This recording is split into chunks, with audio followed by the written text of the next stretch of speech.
प्रथम रश्मि का आना रंगिनी, तूने कैसे पहचाना। कहाँ कहाँ है बाल विहंगिनी, पाया तूने यह गाना। सोई थी तू स्वपन नीड़ में, पंखों के सुख में छिपकर। ऊँग रहे थे गूढ़ द्वार पर, प्रहरी से जुगनू नाना।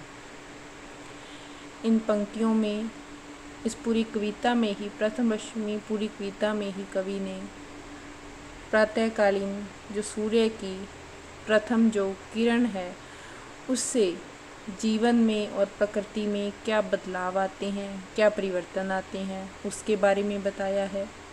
प्रातःकालीन सूर्य की जो प्रथम किरण है वो जीवन को नवीन उत्साह और उल्लास देने वाली है। प्रथम किरण के धरती पर पड़ने से ही प्रकृति के साथ साथ मानव जीवन में भी चेतनता आती है।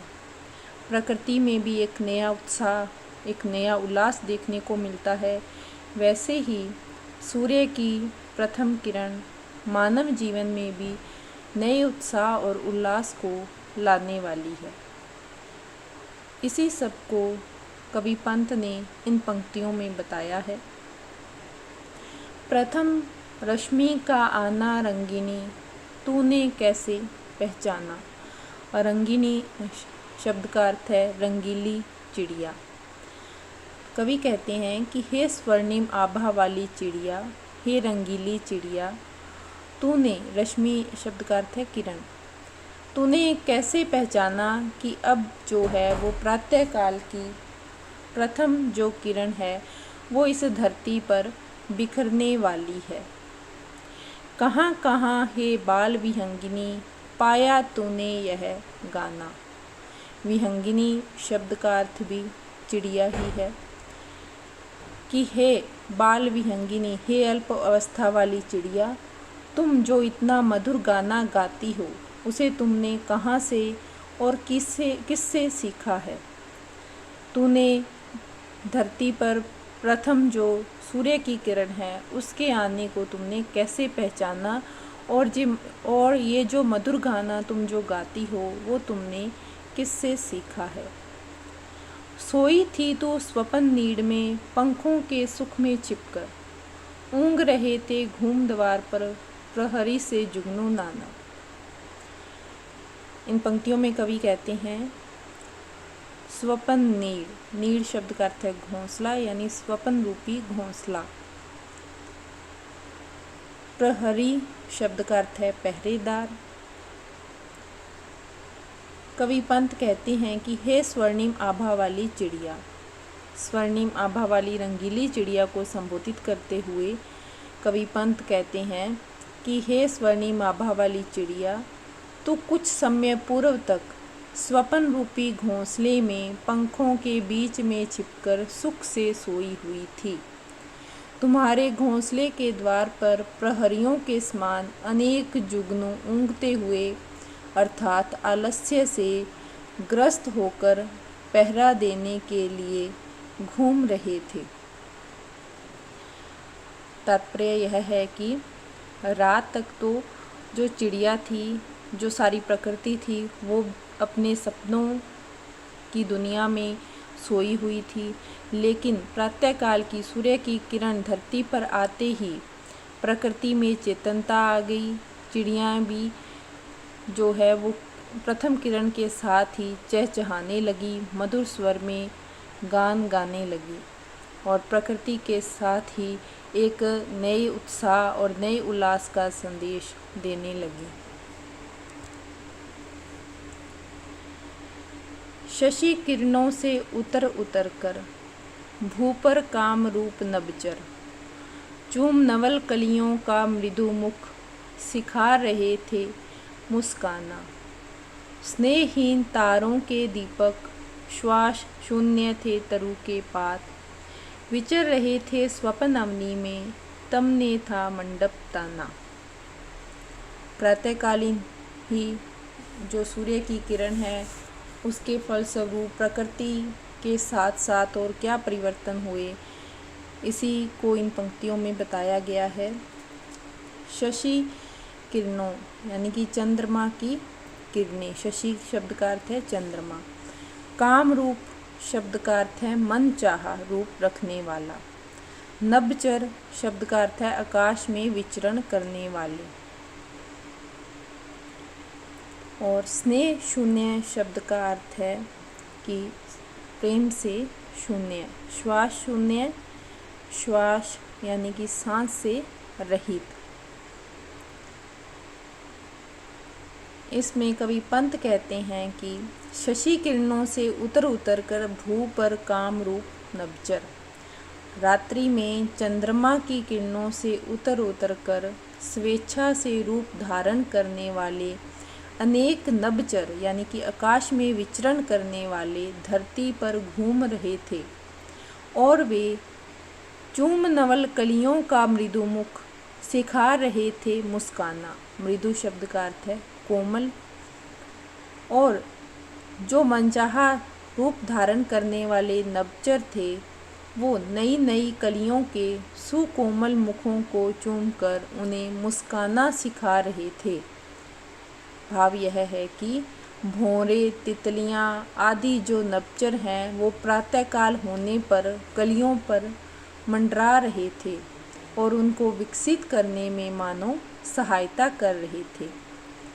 प्रातःकाल होते ही सूर्य की किरणें धरती पर पड़ते ही जो भौरे और तितलियां हैं वो कलियों पर मंडराना शुरू कर देते हैं और कलियां खिलना शुरू कर देती हैं।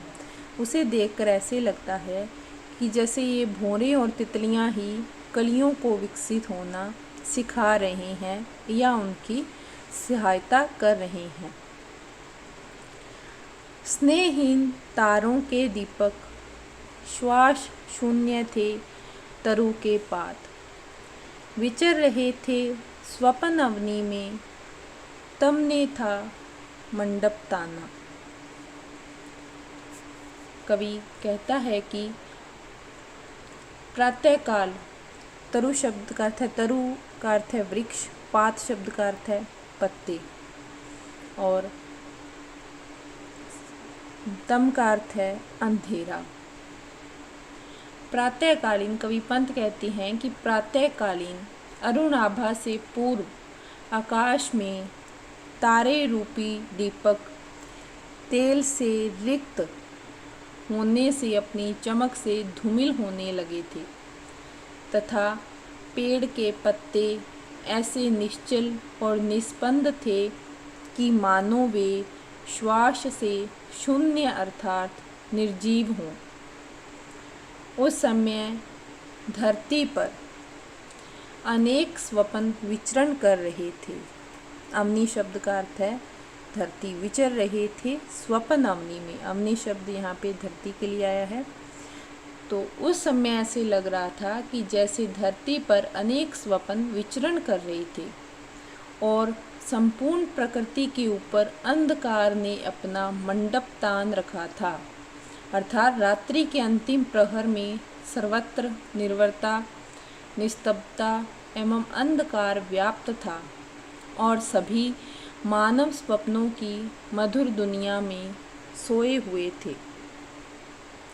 इन पंक्तियों में कवि के कहने का भाव यह है कि प्रातःकालीन सूर्योदय से पूर्व जो रात्रि का अंतिम पहर होता है, तब जो तारे भी हैं जो अपनी रात्रि में पूरी तरह से टिमटिमा रहे होते हैं, वो सूर्योदय से पूर्व ही धूमिल होना शुरू हो जाते हैं।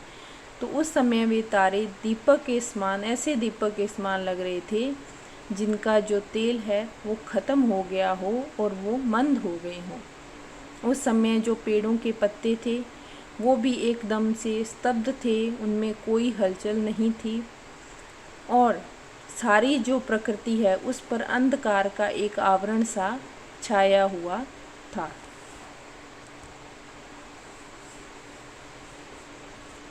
कूक उठी सहसा तरुवासिनी, गा तू स्वागत का गाना, किसने तुझको अंतर्यामिनी बतलाया उसका आना। निकल सृष्टि के अंध गर्भ से, छाया तन बहुछायाहीन, चक्र रच रहे थे खल निशिचर, चला कुहुक टोना माना। तरुवासिनी शब्द का अर्थ है पेड़ पर निवास करने वाली चिड़िया। तरु शब्द का अर्थ है वृक्ष, वासिनी वास करना, तो पेड़ पर निवास करने वाली चिड़िया। अंतर्यामिनी शब्द का अर्थ है दूसरों के हृदय की बात जानने वाली। कवि कहता है कि जब सारी जो प्रकृति है वो अंधकार के आवरण से ढकी हुई थी, तभी ऐसे अवसर पर सहसा ही पेड़ पर रहने वाली छोटी चिड़िया मधुर स्वर में कूकने लगी।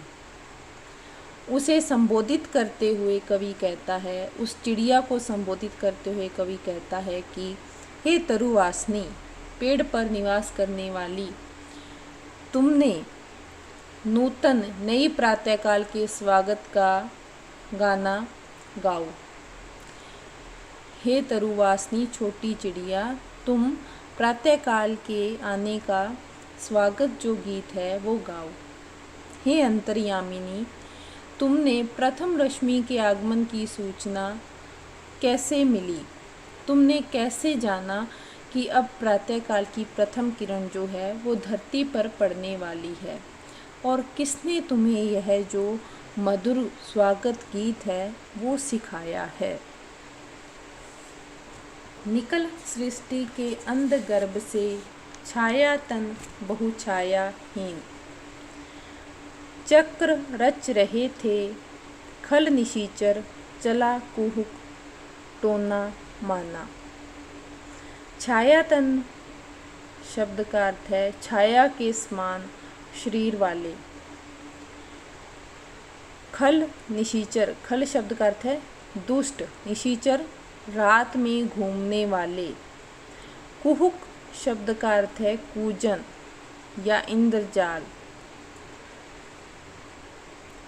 इसमें कवि ने कहा है कि रात्रि के अंत में, अर्थात रात्रि के अंतिम पहर के बाद और प्रातःकाल से पूर्व जो प्राकृतिक वातावरण में एक विशेष परिवर्तन दिखाई देता है, जब रात खत्म होने वाली होती है और सुबह जो प्रातःकाल की जो प्रथम किरण है वो निकलने वाली होती है, उस समय जो प्राकृतिक परिवेश में एक परिवर्तन दिखाई देता है, उसी को इन पंक्तियों में कवि ने बताया है कि रात्रि के सघन अंधकार से, छाया के समान काले शरीर वाले तथा छाया से रहित अनेक दुष्ट रात्रिचारी यानी रात में विचरण करने वाले प्राणी सृष्टि से बाहर निकलने लगे।